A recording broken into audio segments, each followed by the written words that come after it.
Alright guys, what's up? Welcome back. As you can see, I am not in the CLS today. I actually just dropped it off at Mercedes-Benz Sugarland here in Houston for Service B. How can I help? What the fuck? I'm sorry, man. I'm in a loaner and this motherfucker, they gave me a G. In order to use online functions gave me of the a voice system, GLB. please check your Mercedes It's new, settings. you know what I'm saying? It's ugly as shit on the outside, but the inside of this thing is kind of nice, man. I ain't gonna dub you. It's got the full screen, you know, the full screen like the new Benzes, and shit. Clearly, it's got a lot of technology. You know, it's got that trash ass auto start stop, and it's already a V6, so I couldn't even tell. Couldn't even tell the motherfucker was on when I turned the bitch on. But all in all, nice car, nice setup, all the technology and shit is cool. But I want to talk about Service B. Basically, it's complete coolant in all lines flushed, brake check, they rotate your tires, oil change, all that other shit. Drop my goddamn phone. Oh, get up. But yeah, they gave me a loaner because it's gonna take pretty much all day to complete. I was hoping I could just sit around there and it'd be like 2-3 hours maybe. I just go show y'all some cars, but the lady told me it's 8 o'clock in the morning right now. She told me that her wasn't gonna be ready until at least 5:30. Not 5:36 today. So we in the rental. I mean, we in the loaner. This whole trash, but it's not trash, man. It's just it ain't my shit. You know what I'm talking about? I like to drive my car. But yeah, Service B includes pretty much all of the major components in the vehicle and checking the entirety of the car to make sure that it's working and in standard order. Service B is like every, I don't know how many miles it is, but I'm at 35,000 miles, and that's when it came on and said it was time for Service B. So the car hadn't been riding funny or doing anything extraordinarily bad or anything like that. Like I said, it's been 6 months of stress-free ownership, to be honest with you, man. But the reason why it's stress-free is because the person that had the car before me took care of it. So I'm just gonna take the torch, and I'm gonna take care of the car as well. But yeah, so like I said, oil change and all coolant flushes, pretty much all of the systems of the vehicle get worked on. Will get worked on by Mercedes today to make sure everything is in the up and up. And yeah, bro, this fucking car got Siri. I guess every time I say Mercedes, this motherfucker asks me a question or how can you help? And just shut up and let me shoot this video. I'm sorry, can you say that again, please? You see what I'm saying? But yeah, head on the way back to the house now. And yeah, man, once I get the car, I'll check back in with you. Goddamn shit, bitch. You can't help. I got it. For sure. All that shit. But yeah, hopefully they get the car done today. If they don't get it done today, then we'll go up there tomorrow and get the car tomorrow. Ain't no big dime. But so we riding around in a GLB today. This motherfucker don't even got the ambient lighting. I mean, but it's cool, I guess. You know what I'm saying? It's a nice little loaner for the day. Definitely could fit all the kids in here if we had it.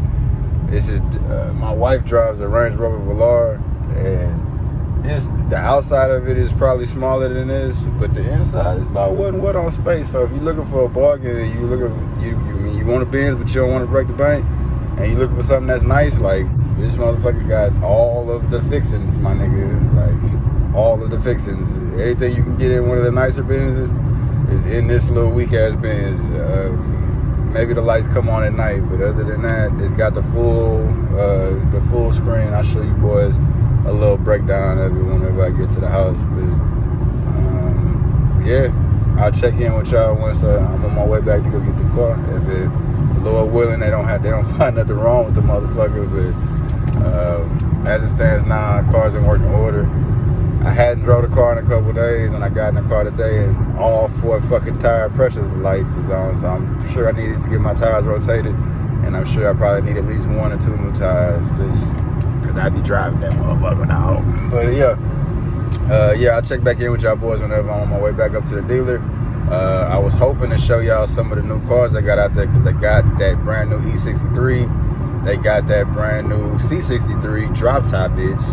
And they got the new G-Wagon sitting out front that motherfucker. And y'all know I love me a G-Wagon. The only one that they didn't have out there that I really, really want to see is the GT63. Because that's the car I want to replace my car with within the next 2 years. I want to go get that bad motherfucker right there, that bad turtle shell back motherfucker right there, man. So, yeah, appreciate y'all for coming through, man. Stick around, and whenever I go get the CLS, and it's got the fresh oil change, and it's got all the fixings on that motherfucker, we gonna hit the gas and see if we can notice anything different, anything noticeably different after we get the service B. I'll check in with y'all in a little bit, man. Peace.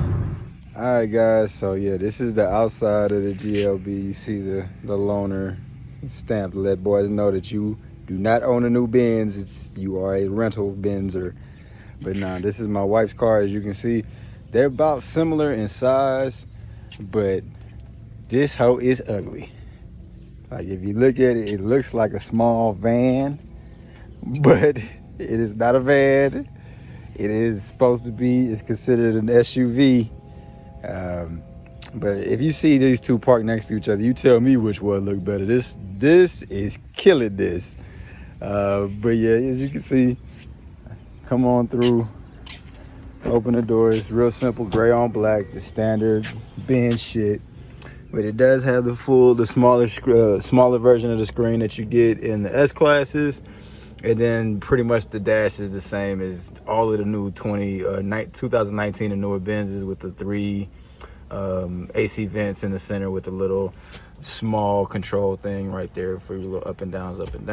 Got the trackpad, which is pretty cool.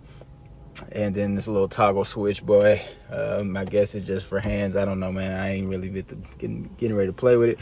But the best thing, and undoubtedly the best thing, is it takes the new Apple charger port, bro. That's so player that you know, Apple made it hard on everybody when they switched it up, but they got that bad boy for you right there, ready to go. So you got the fast charging capabilities inside of the ugly ass GLB 250. And of course, automatic lift gate. It's got a decent amount of space on the back. My wife's car probably got a little bit more space, but yeah, all in all, I wouldn't buy this ugly motherfucker. But if you got like 1 or 2 kids and you're shorter than 6 foot, this is probably a good car for you. Yep, but that's about it, man. Getting ready to go run some errands. Still waiting for the car to be done. God bless you.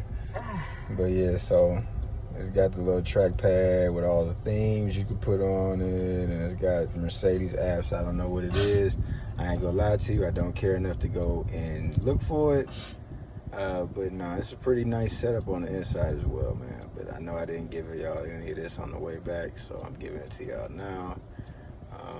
As you can see, wife over here, she doesn't want to be on camera because she's looking crazy today. But yeah, you know, like my boy Future say, digital dash on everything. It's got 160 on the dash, but I would be hard pressed to think you could get this motherfucker past 110 without something starting to shake. Not a premium, so it has no sunroof, and yeah, this hoe is just. I like it. It's a cute mom-mobile. Yeah, this is like it could be a starter mom car.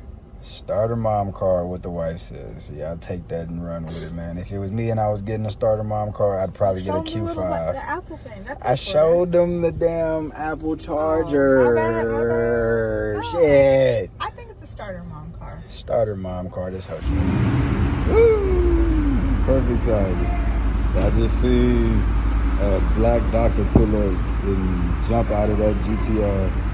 I wanted to see if it was the GTR Pro, but I think it's a new GTR, but it's a 2021, man. You got the updated dash and everything, man. Goddamn. Here I am just waiting for my humble ass CLS. This nigga pulled up in a $150,000 mean machine. Don't mind the white man behind it, what you out with it, man. The black dude on that bad boy. That motherfucker is nasty, boy. Ooh. Shout out to Powerhouse Houston, man. Whatever the fuck that is.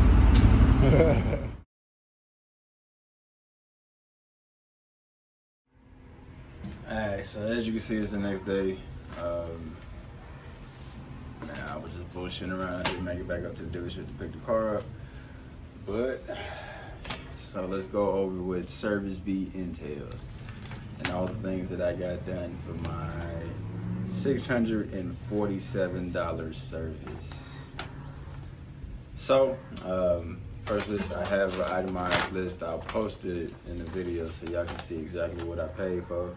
Of course, I had to block out the VIN number because you know some motherfuckers will be trying to find my shit. But, yeah. So with the Service B, basically the Service B package is parts by itself are like, oh, 200 bucks, and then you spending $400 in Mercedes labor, which you know what I'm saying, which is really just a fugazi ass scam to run it up. But yeah, it's whatever. So included in the Service B package, I got oil. Of course, I got the oil change, oil filter change. Then they did the seal rings on all of the seals. They checked all of the systems, you know, ABS, SAE, BIFU, all of that stuff. Pretty much everything Mercedes-Benz inside of that car they looked at. The inside and out, electrical components, mechanical components. As a Platinum 250 rolls by and fucks up my whole shit. But yeah, and then of course they do your courtesy inspection, top off all your fluids and do all that other bullshit. But I mean, it was a smooth process, man. I mean, I'm sure they are upcharging me from other dealerships because I've been to other Mercedes dealerships where things don't cost as much as they do at the Sugarland Mercedes, but for whatever reason they just do. But the customer service and everything there is dope.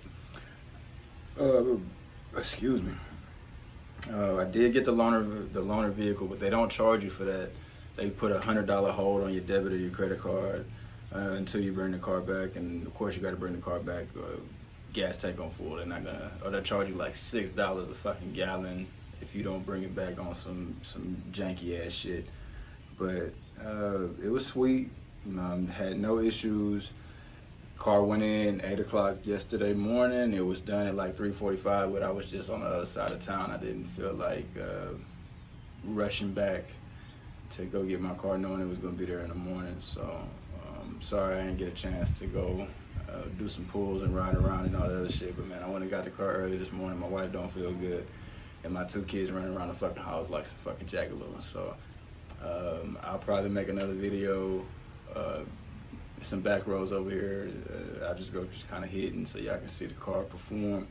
But just from the little quick second, you know, I had to get up to 100. It feel good in there, nothing changed. I would say since I got the oil change and the oil filter, of course the car is responding quicker because, you know, it's breathing better. The components are moving quicker, but don't really see any other issues. Car health report, basically they came back and told me that there was nothing wrong with the car. Other than the fact that I'm about 3,000 miles away from needing new tires in the back. But I'll probably just make another video here soon, go grab some tires and do a couple burnouts before I swap the tires out. The reason why I didn't get tires from Mercedes is because I don't know the exact name of the tire that I got on the car, but it's some P0 something, you know what I'm talking about. But I bought those tires brand new, or I bought a tire brand new when I hit a pothole right around Christmas time, and the tire was like 250. Like it was 250 smooth, and I got it from from a Mercedes-Benz dealership. And these motherfuckers try to charge me $400 a tire up there at Sugarland so they can eat a dick. And I'll take it over to my Migos, and my Migos will put me on brand new P0 whatever the fuck tire for substantially less than $400 fucking dollars a tire. And they wanted $200 for the alignment, so they tried to break me for a band for 2 fuck ass tires. Boy, man, kick rocks with that bullshit. So that was the only thing they said was wrong with the car. One thing I do notice is the speaker in the front dash. It sounded like I didn't already cracked. I didn't crack one of those high tweeters. So I'm gonna have to go ahead and get that replaced too, because I listen to music. The music is like my driving force. So I cannot ride around with that crackling, you know, like what it sounds like when the speaker is going bad. It sounds like water's on top of the speaker or something. I can't ride around with that. But that's the only thing that was out of pocket. they washed the outside of my car, but they ain't detailed the inside of my car, man. I got 2 kids, bro. You could have got them pretzel crumbs out the back seat for me, man. But other than that, beautiful experience up there at BMW at Sugar Land. They got me in, they got me out. They said it would be done when it got it done, and the car's in good shape. Oh, and they replaced the battery in my key fob. I didn't need them to, but I do appreciate them doing it to keep that shit going. And of course, another thing they did, the brake check and the brake fluid and all that other bullshit, transmission fluid, all that other shit. So if you're looking at service B for 2016 and newer, or 2015 and newer V8 Mercedes, you're looking at right around $650 for service B, man. It's not bad, all things considering, and you only got to do it once a year. So I mean, it's not like, it ain't like you got over the top crazy prices, over the top maintenance costs. The thing about Mercedes, the thing about any luxury vehicle is people say that the maintenance costs a lot. That's if you don't take care of your fucking car. If you don't take care of your car, shit start to break. Fuck yeah, it's expensive. But if you take care of your car, you spend a little bit of money on the front end to keep shit breaking on the back end, you be in good shape, man. Y'all boys be safe.